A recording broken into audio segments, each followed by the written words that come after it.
नमस्कार. नेहमीची तीच ती डाळ आमटी खाऊन जर कंटाळा आला असेल, तर एकदा अशा पद्धतीने आंबट तिखट गोड वरण बनवून बघा.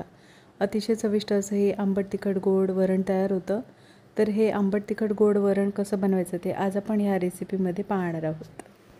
नेहमीप्रमाणे आपण 1 वाटी तुरीची डाळ 2 ते 3 पाण्याने धुवून झाल्यानंतर 10 मिनटं आपण भिजवून ठेवल्यानंतर डाळ शिजवून घेतलेली आहे.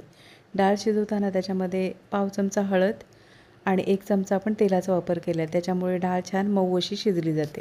तर इथे आता एका पातेल्यामध्ये आपण फोडणीपुरतं तेल गरम करून घेणार आहोत. तेल गरम झाल्यानंतर अर्धा चमचा मोहरी छान तडतडू द्यायची. मोहरी तडतडल्यानंतर पाव चमचा आपण इथे जिऱ्याचा वापर करणार आहोत. मोहरी आणि जिरे तडतडल्यानंतर आपण इथे 2 चिमूटभर आपण हिंगाचा वापर करणार आहोत. फोडणी छान स्लो गॅसवरच आपल्याला तयार करून घ्यायची आहे, म्हणजे छान खमंग फोडणी तयार होते.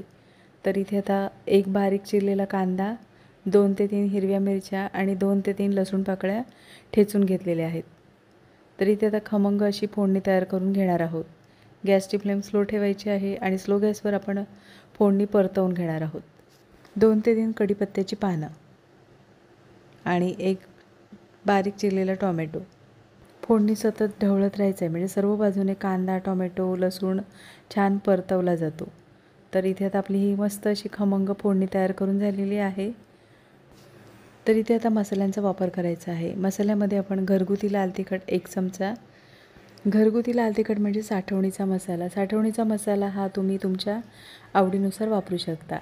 साठवणीचा मसाला नसेल तर तुम्ही कांदा लसूण मसाला किंवा लाल तिखट म्हणजे मिरची पावडरचा सुद्धा वापर करू शकता.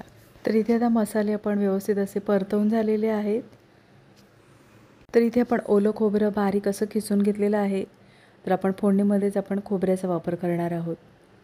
छान खमंग असं हे आंबट तिखट गोड वरण तयार होतं. फोडणीमध्ये आता ओलं खोबरं परतवून झालेलं आहे. गॅसची फ्लेम स्लो ठेवायची आहे आणि आपण फोडणी छान परतवून झालेली आहे. नेहमीप्रमाणे डाळ शिजवून झाल्यानंतर आपण गरम पाण्याचा वापर करून डाळ व्यवस्थित अशी घाटून घेतलेली. तर इथे आता आपण फोडणीमध्ये घाटून घेतलेली डाळ आहे ती आपण फोडणीमध्ये परतवून घेणार आहोत. तर इथे आपण आता ज्या कुकरमध्ये आपण डाळ शिजवून घेतली त्याच कुकरमध्ये थोडंसं पाणी टाकून कुकर स्वच्छ धुवून घेणार आहोत. तर ही डाळ तुम्हाला कितपत पातळ किंवा घट्ट हवी आहे त्याप्रमाणे पाण्याचा अंदाज ठेवायचा आहे. कोणतीही डाळ वरण आमटी असली तरी ती थंड झाल्यानंतर थोडीशी घट्ट होते. त्याच्यामुळे तुम्हाला इथे कितपत हे वरण घट्ट किंवा पातळ हवे त्याप्रमाणे तुम्ही पाण्याचा अंदाज ठेवायचा आहे. तर इथे आता डाळ आपण फोडणीला दिल्यानंतर व्यवस्थित अशी ढवळून झालेली आहे. तर इथे आता आपण बारीक चिरलेल्या कोथिंबिरीचा वापर करणार आहोत आणि चवीनुसार मीठ. तर इथे तुम्हाला जर आवडत असल्यास चिंचेच्या कोळाचा वापर करू शकता. चिंचेचा कोळ आवडत नसल्यास तुम्ही आमसुलं म्हणजे कोकमाचा वापर करू शकता. तर इथे आता चवीनुसार मिठाचा वापर करणार आहोत. चवीनुसार मीठ. इथे मी आमसुलं म्हणजे कोकमाचा वापर करणार आहे. तुम्हाला जर कोकम आवडत नसेल तर लिंबा एवढी चिंच घेऊन ती पाण्यामध्ये खवळून घ्यायची आणि थोडंसं गुळाचा वापर करायचा, म्हणजे आंबट तिखट गोड अशी चटपटीत अशी ही आंबट तिखट गोड वरण तयार होतं. तर इथे मी आमसुलाचा वापर करणार आहे. 2 ते 3 आमसुलं म्हणजे कोकम आणि थोडंसं आपण गुळाचा वापर केलेला आहे. तुम्हाला गूळ कितपत आवडतं त्याप्रमाणे तुम्ही गूळ आणि चिंचेचा वापर करू शकता किंवा आमसुलाचा सुद्धा वापर करू शकता.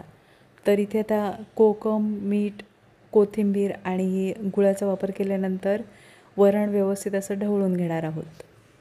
गॅसची फ्लेम स्लो ठेवायची आहे आणि 2 ते 3 मिनटासाठी आपण वरण उकळून घेणार आहोत, म्हणजे सर्व मसाल्यांचा आणि फोडणीचा छान असा स्वाद येतो. अतिशय चविष्ट खमंग असं हे आंबट तिखट गोड वरण तयार होतं. नक्की रेसिपी बनवून बघा. तर इथे आता 1 ते 2 मिनिटभर आपण वरण छान उकळून घेणार आहोत. नेहमीची तीच ती डाळ फोडणीची आमटी खाऊन कंटाळा असेल तर एकदा अशा पद्धतीने हे वरण बनवून बघा. अतिशय चविष्ट असं हे वरण तयार होतं.